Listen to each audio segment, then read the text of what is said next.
ഈ വർഷത്തെ രണ്ടാം പാദത്തിലും ഖത്തറിന് ബജറ്റ് കമ്മി 80 കോടി റിയാലിന്റെ ബജറ്റ് കമ്മിയാണ് രേഖപ്പെടുത്തിയത്. ആദ്യ പാദത്തിലും ബജറ്റ് കമ്മി രേഖപ്പെടുത്തിയിരുന്നു.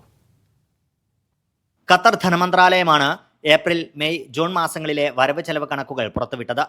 5980 കോടി റിയാലാണ് ആകെ വരുമാനം. കഴിഞ്ഞ വർഷത്തെ അപേക്ഷിച്ച് നേരിയ കുറവുണ്ട്. ഇതിൽ 34 ബില്യൺ റിയാൽ ഓയിൽ ഗ്യാസ് മേഖലയിൽ നിന്നും 25.8 ബില്യൺ റിയാൽ ഇതര വിഭാഗങ്ങളിൽ നിന്നുമാണ്. 6060 കോടി റിയാലാണ് കഴിഞ്ഞ 3 മാസത്തെ ആകെ ചെലവ്. കഴിഞ്ഞ വർഷത്തെ അപേക്ഷിച്ച് ചെലവ് 5.7% കൂടി. 18.33 ബില്യൺ റിയാൽ ശമ്പള ഇനത്തിലും 21.92 ബില്യൺ റിയാൽ പൊതുചെലവുമാണ്. ഈ വർഷം ആദ്യപാദത്തിലും ഖത്തറിൽ ബജറ്റ് കമ്മി രേഖപ്പെടുത്തിയിരുന്നു. 50 കോടി റിയാലിന്റെ കുറവാണ് ഉണ്ടായിരുന്നത്. 3 വർഷത്തിന് ശേഷമായിരുന്നു ഖത്തറിൽ ബജറ്റ് കമ്മി രേഖപ്പെടുത്തുന്നത്. Media 1 Doha.